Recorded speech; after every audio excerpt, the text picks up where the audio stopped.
مولانا محمد وعلى آل سيدنا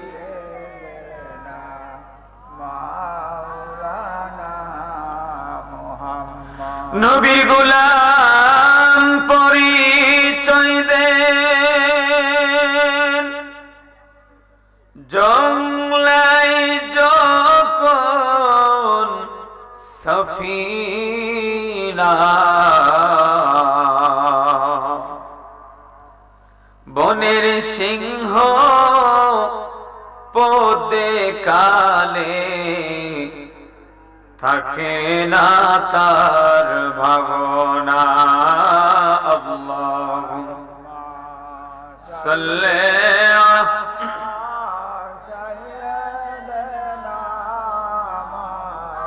লানা মুহাম্মদ ওয়া আলা আলি সাইয়্যিদিনা মাওলানা লা ইলাহা ইল্লাল্লাহ লা ইলাহা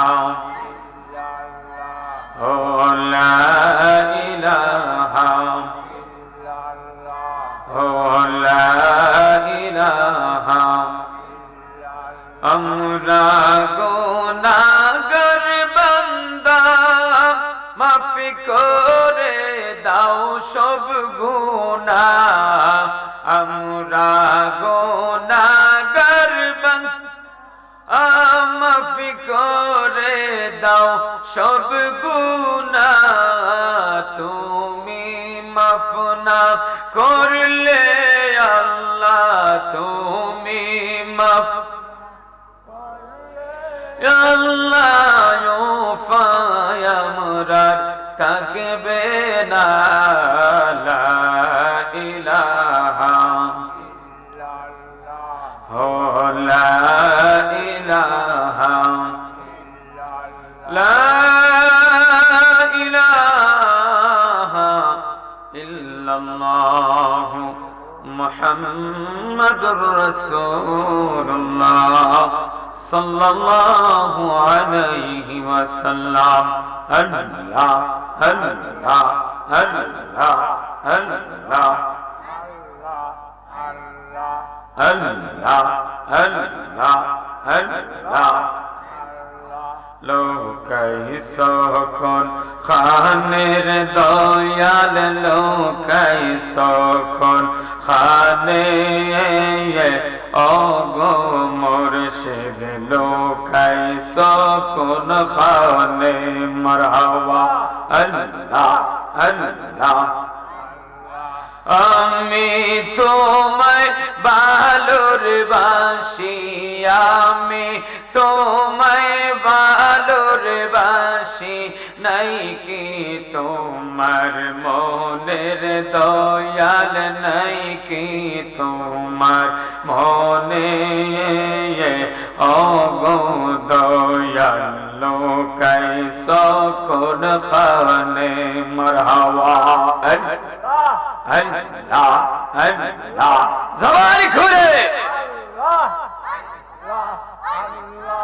আমি তোমায় ভালোবাসি আমি তোমায় ভালোবাসি নাই কি তোমার মনে গো মুর্শিদ নাই কি তোমার মনে ওগো দয়াল লোকাই সখন খানে মারহাবা আল্লাহ আল্লাহ আল্লাহ আল্লাহ।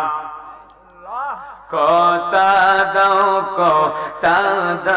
দয়াল আশিবানি রলে মারহাবা আল্লাহ আল্লাহ। কথা দাও দয়াল আশিবানি রলে কথা দাও দরবেশ বাবা সে বানি রোলে মারহাওয়া আল্লাহ আল্লাহ দিবানিশি কাটাইব দিবানিশি কাটাইব প্রেমের আলা ফোনে গো তুফাইল সা প্রেমের আলা ফোনে ও গো দরবেশ ইয়াসিয়নি রোলে মারহাওয়া আল্লাহ আল্লাহ আল্লাহ আল্লাহ আল্লাহ জবান খুলে আল্লাহ আল্লাহ আল্লাহ কে আছে সংসারে আমার মুর্শিদ বাজান বিহনে মনের বেদা খুলে বলবো করদারে মারহাবা আল্লাহ আল্লাহ কোই তন যত মনের দুঃখ গো দরবেশা কোই তন যত মনের দুঃখ গো মুর্শিদ পাইতাম যদি তোমারে আমরা পাইতাম যদি তোমারে মনের বেতা কুলে বলবো করদারে মারহাওয়া আল্লাহ আল্লাহ আল্লাহ না পাই যদি তোমার দর্শন মুর্শিদ তোমার দর্শন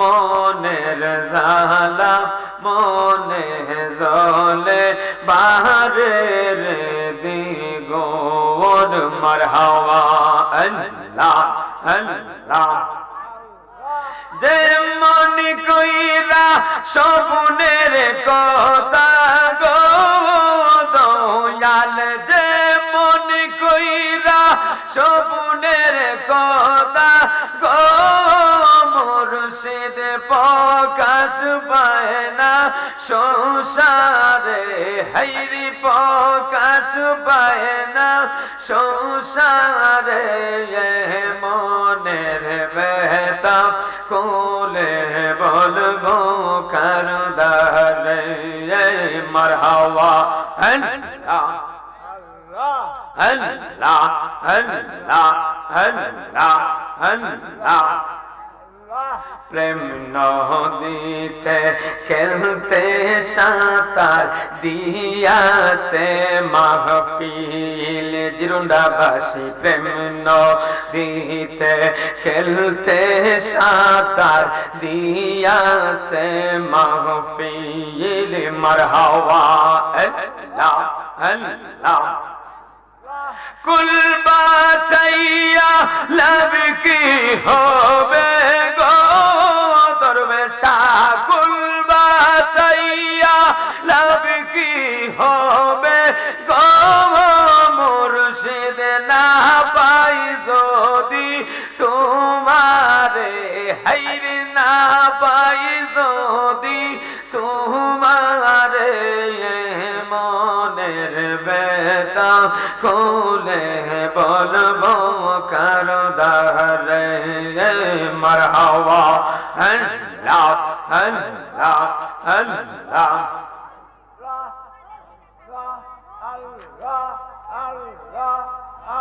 লা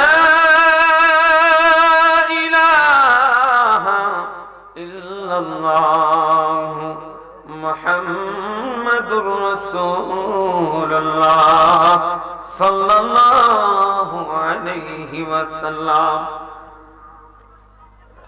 অধ্যকারাজিত জিরুন্ডা পশ্চিম গ্রাম নূর নবী সাল্লাল্লাহু আলাইহি ওয়াসাল্লাম ও তুফাইলিয়া রহমাতুল্লাহি আলাইহি যুব সংগঠনের উদ্যোগে আজকের ঐতিহাসিক সুন্নি মহাসম্মেলনের দিগার উলামায়ে কেরাম উপস্থিত আছেন, মুরব্বিয়ানে আযম, যুবক বন্ধুরা, মাইকের আওয়াজ শুনতে পাচ্ছেন, আমার পর্দানিশিনী মা ও বোনেরা, সকলের খেদমতে আবারও আমার সালাম, আসসালামু আলাইকুম ওয়া রাহমাতুল্লাহি ওয়া বারাকাতুহু। সর্বপ্রথম আল্লাহ সুবহানাহু ওয়া তাআলার দরবারে লক্ষ কোটি অগণিত শুকরিয়া, যেই মহান রব্বুল আলামিন আমাকে আপনাকে মায়া করে মহব্বত করে অত্যন্ত ভালোবেসে আজকে এত ঠান্ডার মাঝেও সুন্নি মহাসম্মেলনে সামিয়ানার নিচে আপনাদেরকে বসার মতো, আমাকে আসার মতো সুযোগ সুবিধা তৌফিক দান করেছেন। তাই সকলেই মনের গভীর থেকে আরো একবার আল্লাহ তাআলার সন্তুষ্টির জন্য জবান খুলে দিয়ে বলি আলহামদুলিল্লাহ। যারা মাহফিলে আসতে শুরু করেছেন সবাই মাথায় টুপি দিয়ে আসার চেষ্টা করবেন। আমরা সুন্নি মুসলমান, মুখের মধ্যে একটা জিনিস বেশি থাকে যে নবীজির ভালোবাসা। কথা বলেন ঠিক কিনা? নবীজিকে আমরা ভালোবাসি, সেটা আমরা মুখে যেভাবে বলে থাকি এভাবে আমরা আমাদের নবীজির সুন্নত দিয়ে জীবনকে আমাদের সাজাতে হবে। যেভাবে ভালোবাসি মুখে বলি, এভাবে ভালোবাসাটা সাজাতে হবে। নবীজিকে যদি আপনি ভালোবাসেন, নবীজির জীবন আদর্শ যদি আপনি লক্ষ্য করেন, নবীজিকে মহব্বত করে নবীজির চরিত্র মুবারক, নবীজির আদর্শ যদি আপনি গলার মালা বানান, নবীজির আদর্শকে যদি আপনি গলার তাবিজ বানান, তাহলে দেখবেন আপনার এই জীবনও সার্থক, পরজীবনও সার্থক। কথা বলেন ঠিক কিনা? পৃথিবীর আপনি আমি তো এখন আমাদের সমাজের বাচ্চা কাচ্চারা, যুবক ভাইরা এমুক নায়ককে পছন্দ করে। হ্যাঁ, দেখা যায় কি এমুক নায়কের, এমুক সেলিব্রিটির যত স্টাইল আছে, যত তার অনুসরণ আছে, সব আমাদের সমাজের যুবকরা সেলিব্রিটিদের অনুসরণ করে। আমার আল্লাহ কোরআনুল কারীমে সূরাতুল কলামের মাঝে ক্ষুদ্র একখানা আয়াতে কারিমা আল্লাহর ভাষায় আল্লাহ বর্ণনা করেন, ওয়া ইন্নাকা লাআলা খুলুকিন আযীম। ও বন্ধু হাবিব আমার, নিশ্চয় আপনি উত্তম চরিত্রের অধিকারী। জবান খুলে বলা যাবে কি সুবহানাল্লাহ? নবীজি আমার উত্তম চরিত্রের অধিকারী। যেই চরিত্র যদি কোনো ব্যক্তি লক্ষ্য করে, যেই চরিত্র যদি কোনো ব্যক্তি গলার মালা বানায়, ওই ব্যক্তি এই জীবনেও সার্থক, পরকালেও সার্থক। আমার আল্লাহ কোরআনের আয়াত, আল্লাহর আয়াতে বলেন, লাকাদ কানা লাকুম ফি রাসূলিল্লাহি উসওয়াতুন হাসানা। ও দুনিয়ার মানুষ, আমার বন্ধুর কাছে আছে উত্তম আদর্শ। তোমরা আমার বন্ধুর আদর্শকে লক্ষ্য করো, তোমরা আমার বন্ধুর চরিত্রকে লক্ষ্য করো। ওই বন্ধুর চরিত্র যদি তোমাদের গলার মালা হয়ে যায়, বন্ধুর চরিত্র যদি তোমাদের গলার তাবিজ হয়ে যায়, ও বান্দারা, তোমাদের মধ্যে গুনাহ থাকবে না, তোমাদের মধ্যে অহংকার থাকবে না, তোমাদের মধ্যে মারামারি থাকবে না, তোমাদের মধ্যে কোন রাহাজানি থাকবে না। সবাই জান্নাতের পথে ইহদিনাস সিরাতাল মুস্তাকিম, সহজ রাস্তায় চলে যাবে। জবান খুলে বলি সুবহানাল্লাহ। নবীজির চরিত্রের মাঝে কোনো অহংকার নাই, নবীর চরিত্রের মাঝে কাউকে অন্যায় ভাবে গালি দেওয়া নাই, নবীর চরিত্রের মাঝে অন্যের সম্পদ অন্যায় ভাবে লুট করা নাই। কথা বলেন ঠিক কিনা? আমার আপনার নবীজির চরিত্র দেখে বড় বড় কাফেরেরাও আমার আপনার নবীরে আল আমিন বলে বিশ্বাস করত। জবান খুলে বলেন সুবহানাল্লাহ। আমার আপনার নবীর চরিত্র মুবারক এমন ছিল, মসজিদে নববীর পাশে এক ইহুদির বাচ্চা দাঁড়ায় প্রস্রাব করে। আপনার আমার নবীজি যখন মসজিদে নববী থেকে বাহির হলেন, হযরত ওমর আমার আপনার নবীজির পিছনে, হযরত ওমর রাদিয়াল্লাহু তাআলা আনহু যখন দেখলেন ইহুদির বাচ্চা মসজিদে নববীর কাছে দাঁড়াইয়া প্রস্রাব করে, হযরত ওমর তরবারি বাহির করলেন। আমার আপনার নবী ডাক দিয়া কয়, ওমর সব জায়গায় তরবারির পাওয়ার চলে না। আমার আপনার নবী বলে, আরে ওমর সব জায়গায় ক্ষমতা চলে না। হযরত ওমর তরবারি রাইখা দিলেন।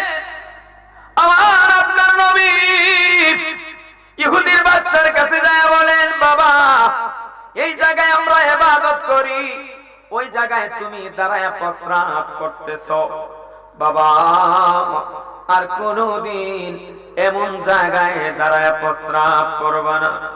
ইহুদি বাচ্চা আমার আপনার নবীর চেহারা মুবারকের দিকে তাকায়া চোখের পানি ফালায়া কান্না করে, ওগো নবীজি আপনি এমন ভাবে আমাকে বললেন, আর আপনার পিছনে হযরত ওমর যেইভাবে তরবারি খাড়া করেছিলেন, আপনার উত্তম চরিত্রের কারণে, আপনার উত্তম ব্যবহারের কারণে আমি আজকে থেকে আপনাকে কথা দিলাম, আর কোনদিন মসজিদে নববীর আশেপাশে পবিত্র জায়গায় কোনদিন আমি প্রস্রাব করব না। জোরে বলি সুবহানাল্লাহ, আর জবান খুলে বলি সুবহানাল্লাহ।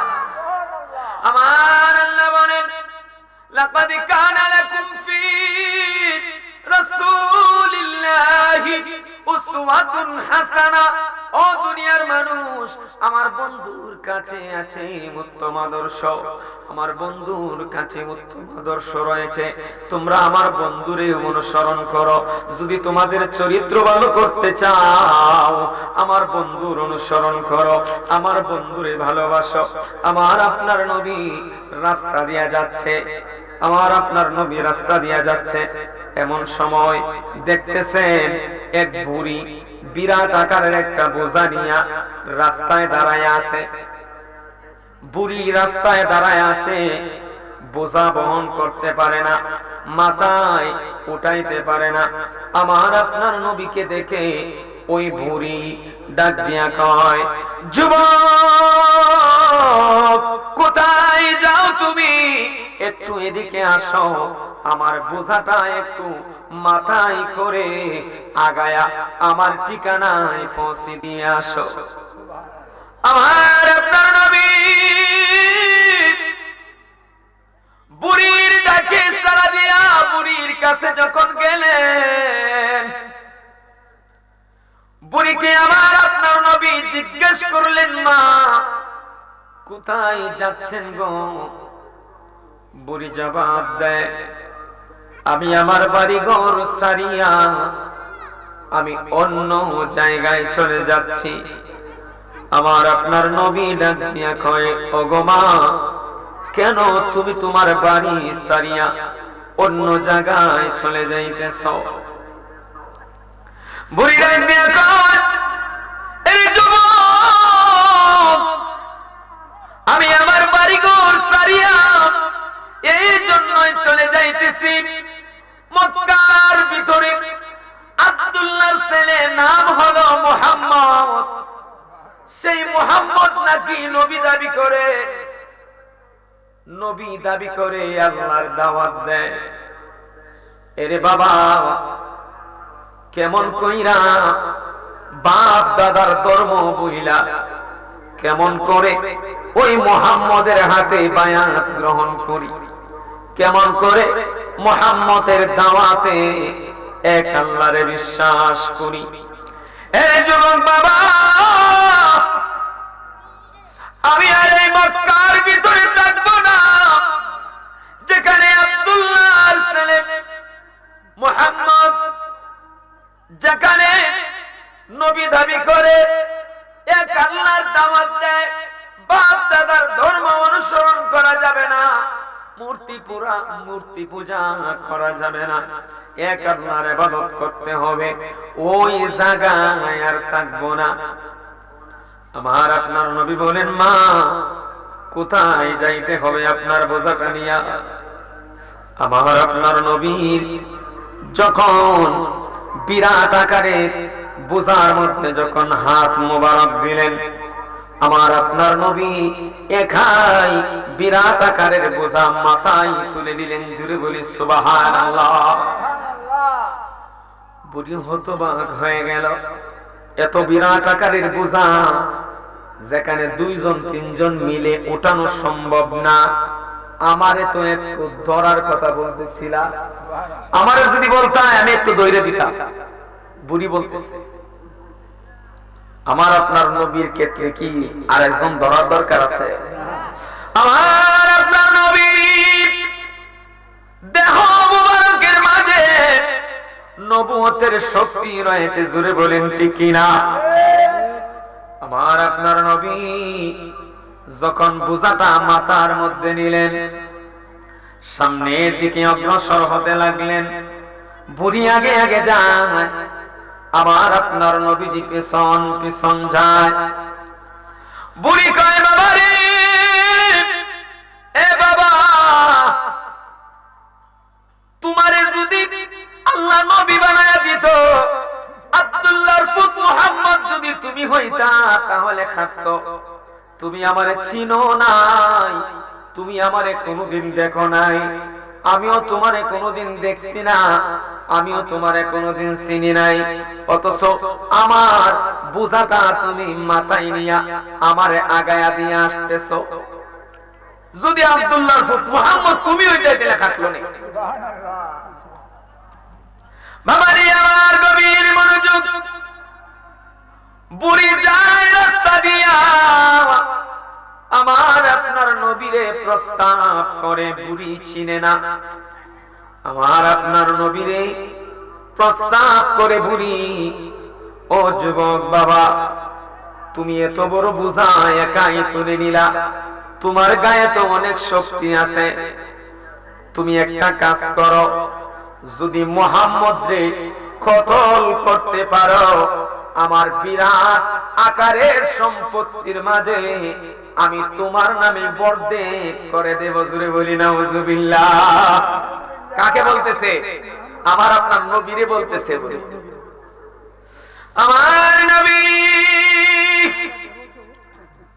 কোন কিছু জবাব দেয় না রে। বুড়ির সামনের দিকে হাঁটতে লাগলো। বুড়ি যখন গন্তব্যস্থানে পৌঁছে গেল, আমার আপনার নবী বোঝা মাটিতে রাইখা, আমার আপনার নবী ঘর থেকে বাসা থেকে ফিরে আসবেন। এমন সময় বুড়ি আমার আপনার নবীর কাপড়ের কোনায় টান দিয়া ধরলেন। বাবা রে,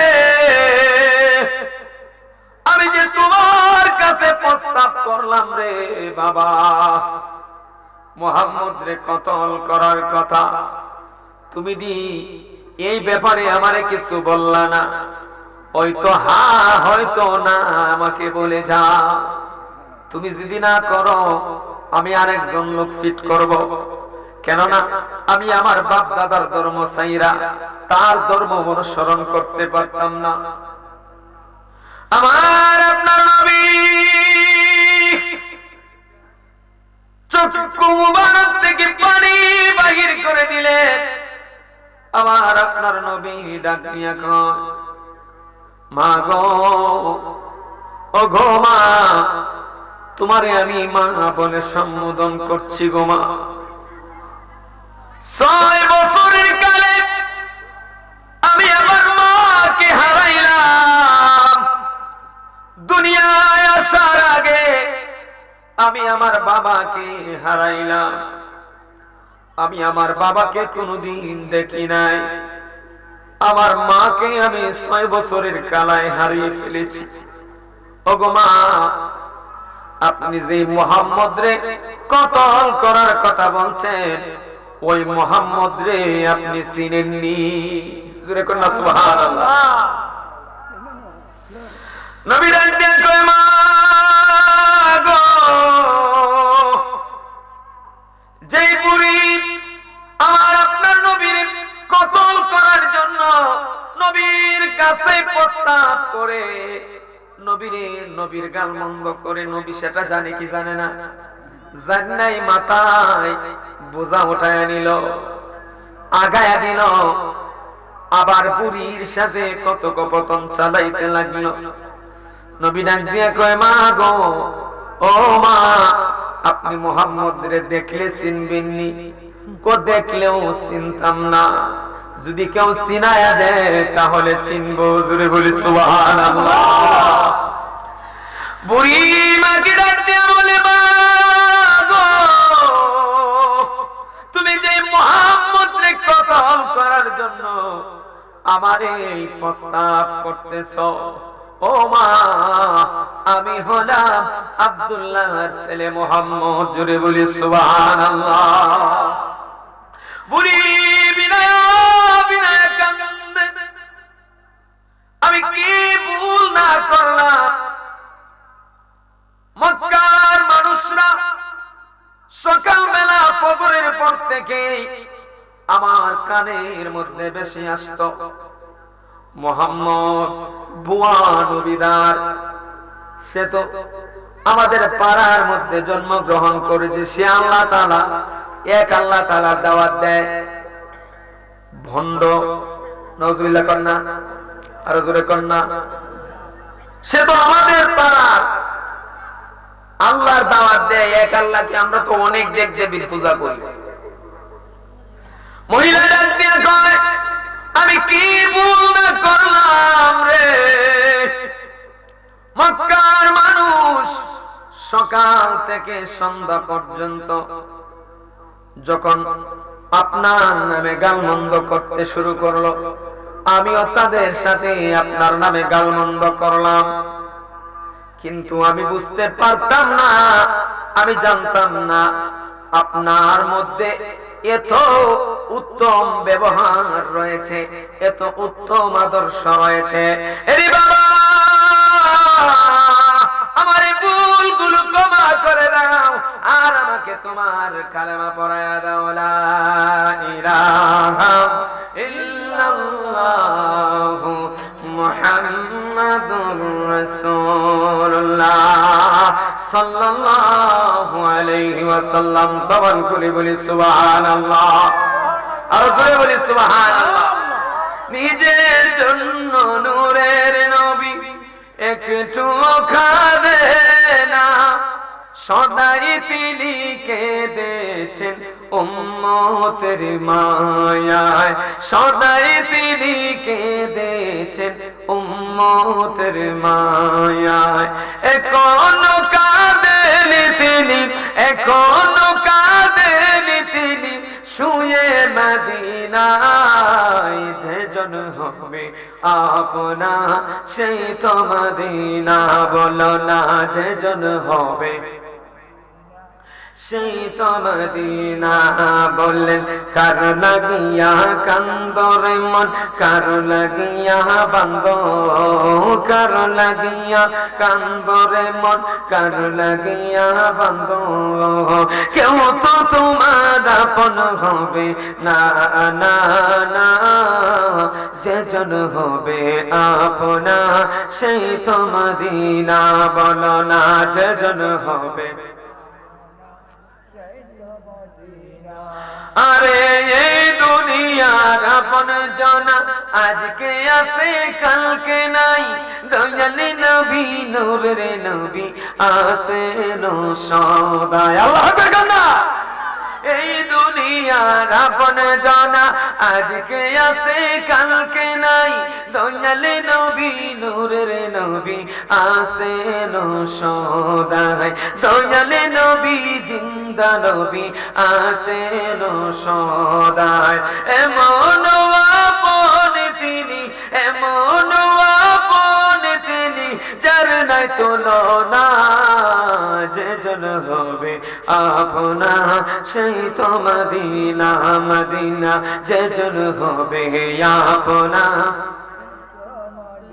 জবান খুলে বলি আল্লাহু আকবার নবীর যদি উত্তম চরিত্রের অধিকারী আমার আল্লাহ বইলা থাকে এবং ওই নবীর মাঝে আছে উত্তম আদর্শ উত্তম চরিত্র কেউ যদি গলার মালা বানায় কেউ যদি আদর্শ বুকের ভিতরে নিজের জীবনে লালন পালন করে তাহলে আমার আপনার নবী হাসরের ময়দানে আপনাকে সঙ্গে করে নিয়া জান্নাতে যাবে জুড়ে বলি সুবহানাল্লাহ দুনিয়ার মা সন্তানের ভালোবাসায় স্বার্থ করলেই তুচ্ছ হয়ে যায় স্বামী স্ত্রীর ভালোবাসা স্বার্থ লাগলেই তুচ্ছ হয়ে যায় ভাই বোনের ভালোবাসা স্বার্থ লাগলেই তুচ্ছ হয়ে যায় ব্রেকআপ হয়ে যায় হয় কি হয় না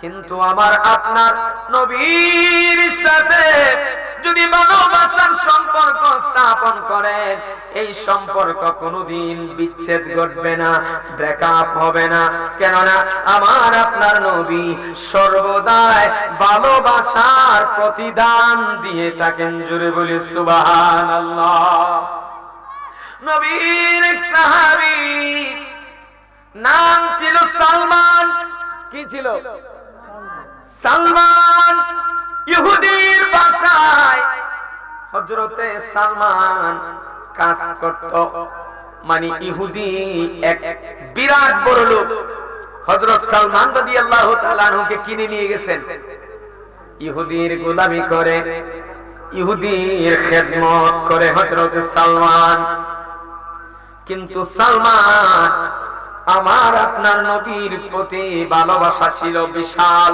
জোরে বলি সুবহানাল্লাহ নবীর প্রতি ভালোবাসা ছিল বিশাল এই সালমান আমার আপনার নবীর দরবারে ইহুদির কাজ যখন শেষ হয়ে যেত রাতের আধারে হযরতে সালমান আমার আপনার নবীর দরবারে চুপি চুপি যাইতো জুড়ে বলি সুবহানাল্লাহ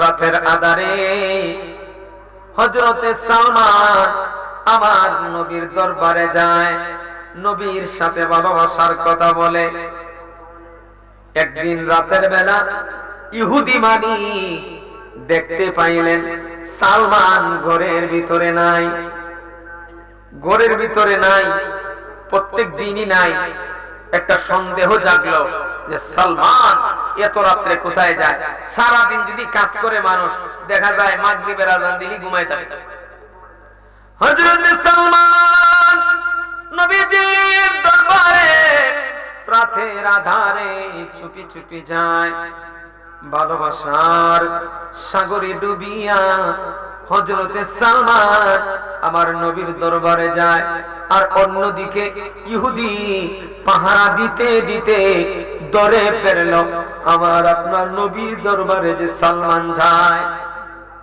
ইহুদি ডাক দিয়ে কয় সালমান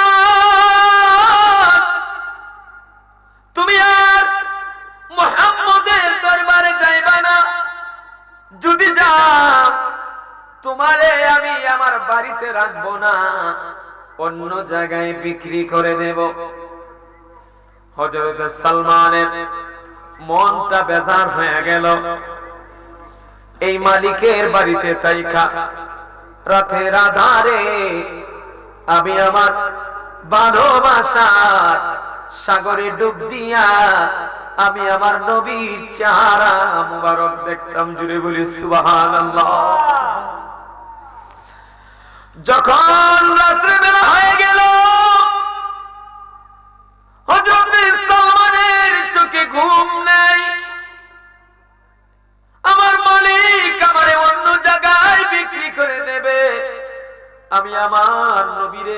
আর দেখতে পারবো না।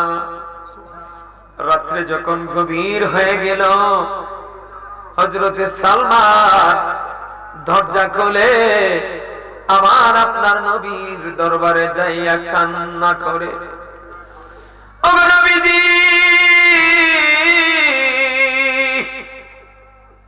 আমার মালিক বলেছে আপনার কাছে যেন না আসি, যদি আসি গো নবী তাহলে আমারে অন্য জায়গায় বিক্রি করে দেবে।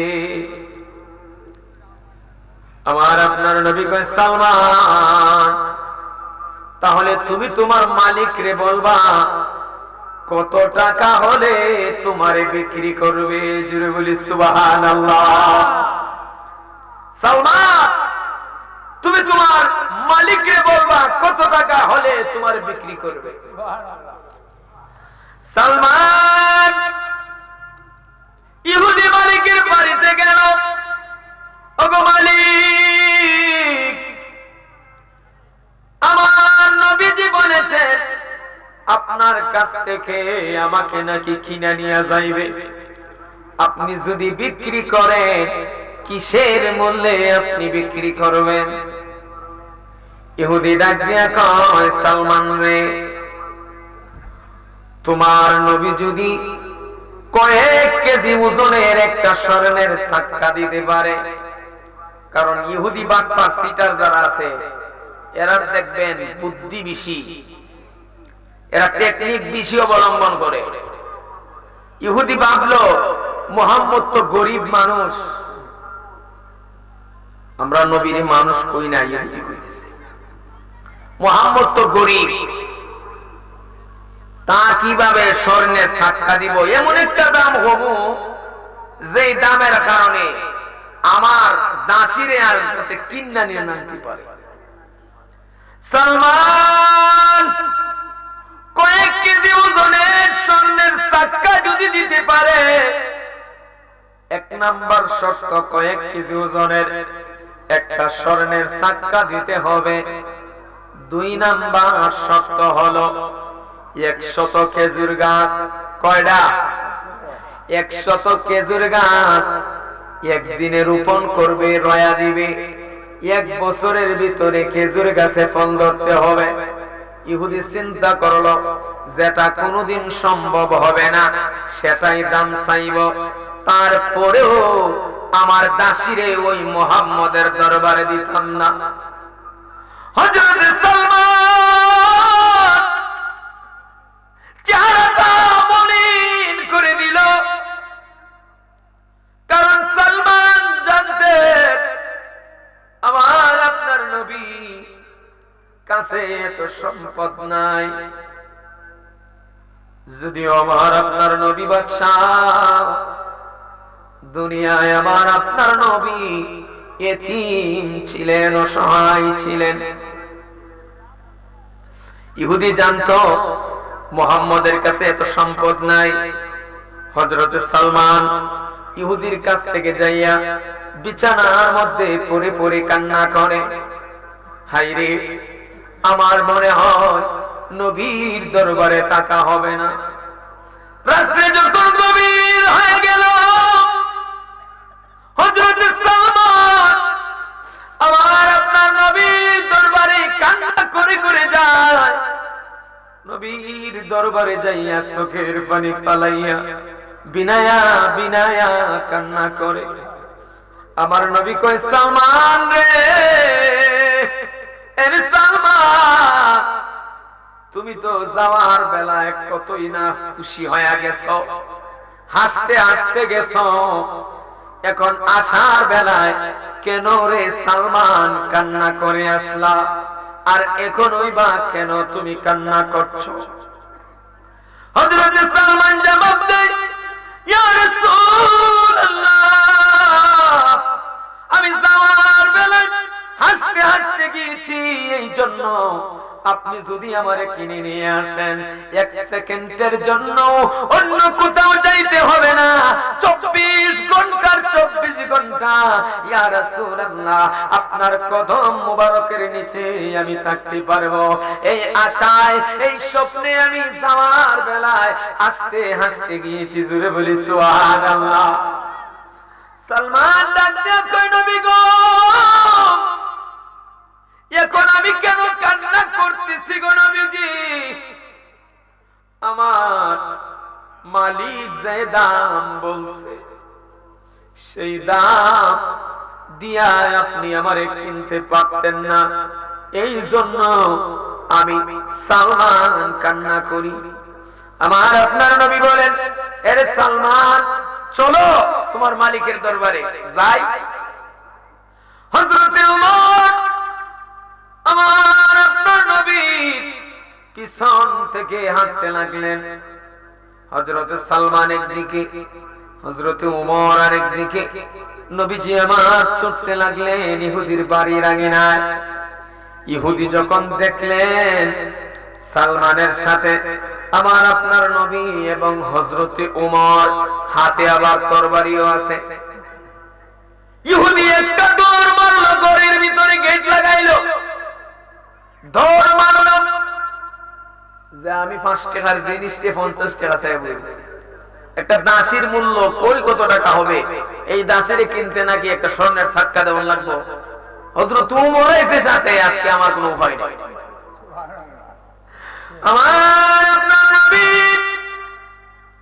কেমন উত্তম চরিত্রের অধিকারী নবী, কেমন রহমতের নবী আমার হযরত সালমান। মালিক রে গিয়ে ডাক দিলেন, মালিক আমার নবী আপনারে ডাকে, দরজাটা একটু খুলে দেন। ইহুদি মালিক ভয়ে কাঁপতে কাঁপতে আসলো নবীজির দরবারে। আমার আপনার নবী জিজ্ঞেস করেন, ইহুদি তুমি কাঁপছো কেন? ইহুদি কয়, আমি কাঁপছি এই জন্য আপনার সাথে হযরতে ওমরকে দেখে। কেমন ওমর ছিলেন? আমার আপনার নবী রাস্তা দিয়ে হাঁটছেন, এমন সময় এক ইহুদি বস্তার ভিতরে কি জিনিস একটা ভরা নড়াচড়া করতেছে, এভাবে বস্তায় মাথায় নিয়া কাঁধের মধ্যে ফালায়া রাস্তা দিয়ে হাঁটতেছে আর বস্তার ভিতরে নড়াচড়া করতেছে। নবী আমার ডাক দিয়ে কয়, ইহুদি এই বস্তার ভিতরে কি নড়াচড়া করে, আমার একটু দেখাও না, আমি একটু দেখব। ইহুদি কয়, না দেখানো যাবে না।